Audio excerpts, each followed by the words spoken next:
नमस्कार साथियों, आज मैं आपके साथ लेके आया हूँ अपने क्लास 12th का मैं सिलेबस शुरू करने जा रहा हूँ। क्लास 12th में मैंने पहले फर्स्ट यूनिट शुरू किया है आपके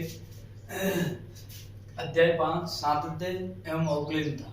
जो सातत्य एवं अवकलनीयता चैप्टर नंबर 5 है वो आपके मैंने अभी शुरू किया है, तो आप ध्यान से इसे पढ़ें और साथ साथ में क्वेश्चन मिलाते रहे, थोड़ी प्रैक्टिस करते रहे।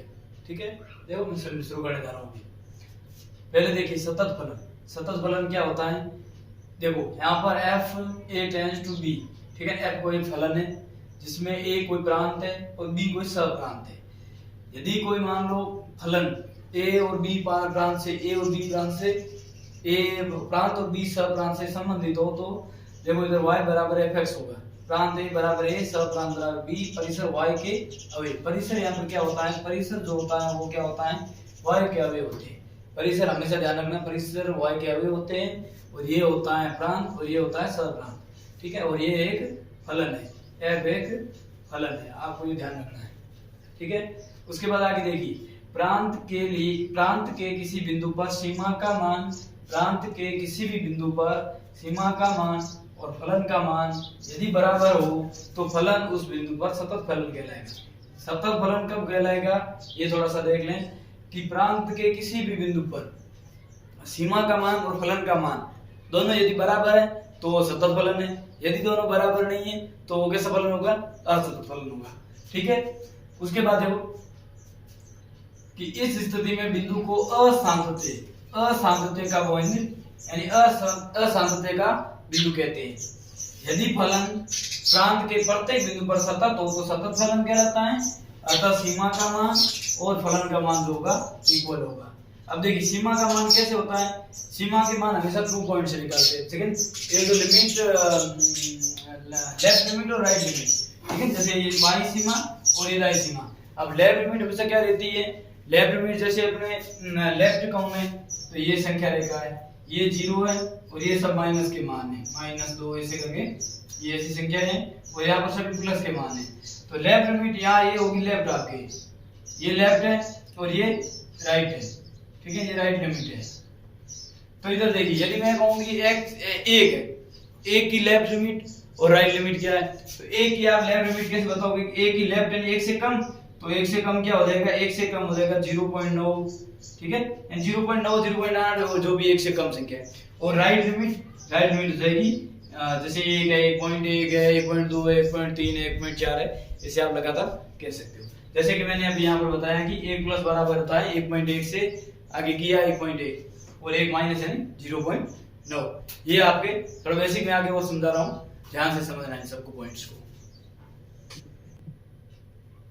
अब यहाँ आगे देखिए, आगे आपके टॉपिक है कि कुछ मैं जैसे मान बता रहा हूँ, अभी आपको मैंने बताया कि x जैसे 1 प्लस का मान 1 माइनस का मान, तो ये क्या होते हैं आप पूछोगे, तो मैं आपको बता रहा हूँ कि मान कैसे होती है। जैसे कि यहाँ पर कोई भी मान लो x के मान, आपको x के मान लिमिट में दिए हुए, मतलब यहाँ से लेकर यहाँ तक x के मान है, ठीक है। तो आपको जैसे पर्टिकुलर मतलब महत्तम पूर्णांक का फलन, महत्तम पूर्णांक का फलन यानी ये अपने महत्तम पूर्णांक रहता है, इसका आपको फलन निकालना है। तो ये आप कैसे निकालोगे वो देख लो। जैसे कि आपको फर्स्ट दिया हुआ है, यहाँ पर मैं यहाँ पर नंबर लगाता हूँ, फर्स्ट, सेकंड, थर्ड और फोर्थ और फिफ्थ, ठीक है। जैसे आपको ये फर्स्ट दिया हुआ है कि x का मान कहाँ पर है? x का मान जो -2 है, जो -2 है उसके या तो बराबर है या उससे बड़ा है। यहाँ पर देखिए x का मान -2, यही बराबर का चिन्ह है, -2 या तो -2 है या -2 से बड़ा है, लेकिन -1 से हमेशा छोटा है। x का मान क्या है? -1 से छोटा है। तो महत्तम पूर्णांक क्या होता है? महत्तम पूर्णांक होता है कि मतलब इक्वल कौन है, बराबर कौन है, वो आपको देखना है। यहाँ पर बराबर कौन है? -2 है, तो x का मान महत्तम पूर्णांक फलन का मान हो जाएगा -2, ठीक है। इसी प्रकार आपको सेकंड देखना है। सेकंड में देखो कि x का मान -1 के बराबर है और या तो -1 के बराबर है या -1 से बड़ा है, लेकिन 0 से x का मान क्या है? छोटा है, तो इसका भी महत्तम पूर्णांक फलन क्या होगा? -1 होगा, ठीक है। इसी प्रकार आप थर्ड देख लें। थर्ड देखो, थर्ड में क्या महत्तम पूर्णांक फलन का क्या होता है? जहां पर इक्वल है वो आपको महत्तम पूर्णांक फलन मान लेना, ठीक है। जैसे यहाँ पर अभी थर्ड में दिया हुआ है आपको कि x का मान है वो या तो 0 है या 0 से बड़ा है, लेकिन 1 से छोटा है, तो आपने यहाँ पर x का मान क्या होगा, 0 होगा। यदि x का मान 1 है, 1 से बड़ा लेकिन 2 से छोटा, तो x का मान 1। यदि x का मान 2 या 2 से बड़ा लेकिन 3 से छोटा, तो x का मान यहाँ पर 2 हो जाएगा, ठीक है। और यहाँ पर एक फैक्ट दिया हुआ है tan x sec x, जहाँ x बराबर 2n + 1 /2 n belongs to z, ठीक है। और cot x cos x, tan x और sec x में x का मान रहता है 2n + 1 /2, और cot x और cos x में x का मान रहता है n पाई, और n हमेशा किससे बिलोंग करेगा, z से करेगा, ठीक है। इसके अलावा आगे देखो, अब देखो अवकलन। अवकलन में क्या होता है, अवकलन आपको मालूम होगा, ठीक है। इधर देखो, यदि y बराबर आपको fx दिया हो, x के पदों में फलन दिया हो, तो इसका अवकलन कैसे करेंगे वो देख लो। उसका अवकलन करेंगे y का dy dx और fx का होगा f डैश x, ठीक है। यानी d बाय, या इसको इस रूप में लिख सकते हैं d बाय dx और fx मतलब fx का अवकलन, या dy लिख सकते हैं, या y1 लिख सकते हैं, y डैश लिख सकते हैं, ठीक है। जहां पर x जो होगा वो बिलोंग्स टू, यानी x इक्वल c के होगा और c बिलोंग्स टू r होगा। लेफ्ट डिफरेंशियल क्या रहेगा आपके, वो देख लो। लेफ्ट डिफरेंशियल में limit h tends to 0 minus, left में 0 minus fx + h minus fx upon h, ठीक है। तो राइट डिफरेंशियल होगा, राइट होगा, लिमिट होगी या दाईं सीमा आप कह सकते हो, limit h tends to 0 plus या फार्मूला रहेगा fx + h minus fx upon h। यहाँ पर क्या होगा कि ये जो राइट और लेफ्ट दोनों लिमिट है, ये दोनों इक्वल होगी, ये दोनों क्या होगी, आपस में बराबर है, तो फलन सतत है, नहीं तो फलन असतत है। ये आप आगे क्वेश्चनों में देखोगे, ठीक है। उसके बाद नेक्स्ट देखिए,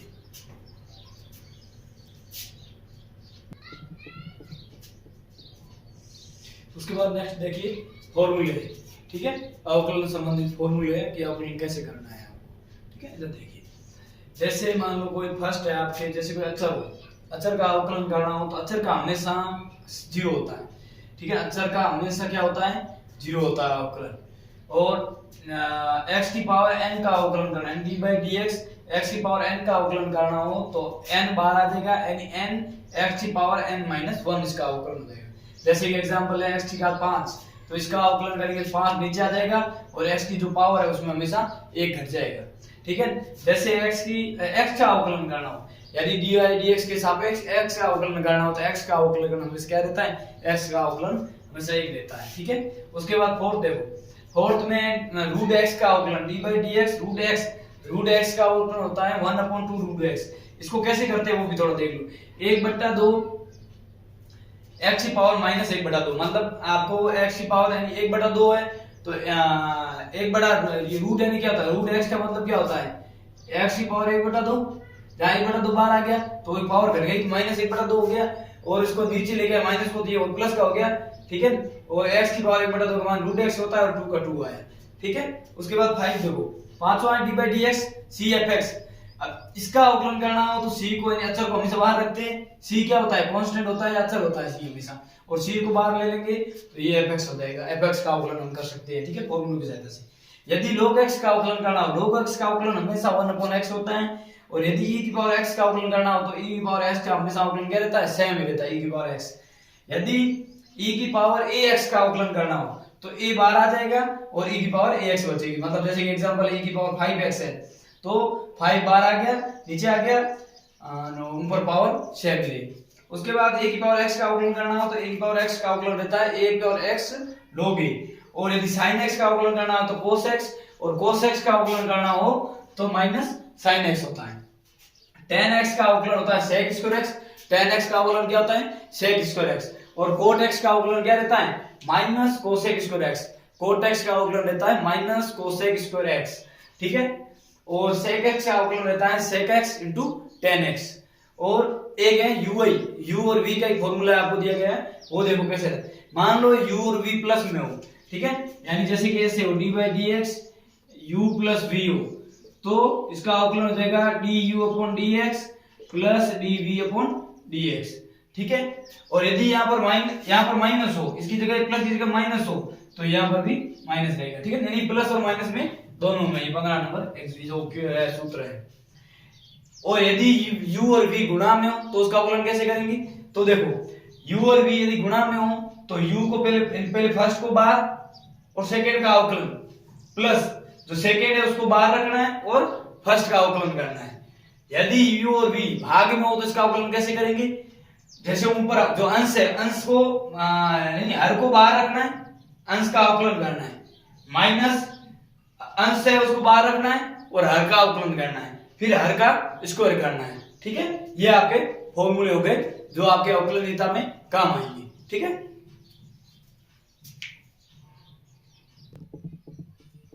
फिर आगे कुछ और फॉर्मूले बचे हुए हैं वो भी मैं करता हूं।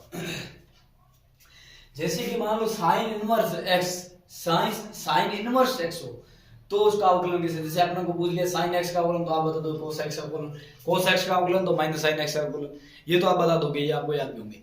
यदि आपको पूछ दे कि साइन इनवर्स एक्स का अवकलन क्या होगा तो साइन इनवर्स एक्स का अवकलन होगा 1/√1 माइनस एक्स स्क्वायर, ये साइन इनवर्स एक्स का अवकलन होगा। यदि आपको पूछ ले कि कोस इनवर्स एक्स का अवकलन क्या होगा तो कोस इनवर्स एक्स का अवकलन हो जाएगा -1/√1 माइनस एक्स स्क्वायर। ठीक है, यदि आपको पूछ ले कि tan इनवर्स x का अवकलन क्या होगा तो आप बताओगे कि 1/1 प्लस एक्स स्क्वायर। और यदि आपको पूछ ले कोट इनवर्स x का अवकलन क्या होगा तो -1/1 प्लस एक्स स्क्वायर। यदि आपको पूछ ले कि sec इनवर्स x का अवकलन क्या होगा तो इसका बताओगे कि 1/x into root x square minus 1। यदि आपको पूछ ले कि कोसेक इनवर्स x का अवकलन क्या होगा तो -1/x into root x square minus 1। फिर आपको पूछ रहे हैं कि log, जैसे आप log यूज करते हो लघुगणक, वो क्या होता है? जैसे मान लो a की पावर b है तो a क्या है? आधार है, b क्या है? घात है, और c इसका कोई मान है। उसी प्रकार log में क्या होता है कि log में जो ये घात के रूप में ऊपर रहता है ये हमेशा मान होता है log का। ठीक है, और नीचे ये आधार होता है और ये जो सामने होती है ये इसकी घात होती है। जैसे आप देख ले ये फॉर्मूला पहला देखें कि log m इंटू n क्या होगा तो log m plus log n, और log m अपॉन n क्या होगा तो log m minus log n। ठीक है, और log m की पावर n क्या होगा तो n बाहर आ जाएगा n log m। ठीक है, और log e का मान 1 रहता है क्योंकि log e के रूप का होता है। उसके बाद log a और अब देखो यहाँ पर आधार भी और एक घात है, घात है ये मान है, आपको मालूम होगा मैंने बताया मान है। ठीक है, तो log b ये क्या हो जाएगा 1/log b हो जाएगा, मतलब उल्टा हो जाएगा, वापस b ऊपर चला जाएगा a नीचे आ जाएगा। log a अपॉन b क्या होगा तो log a upon log b, log a का मान 0 होता है, log 0 का मान अनंत होता है। ठीक है,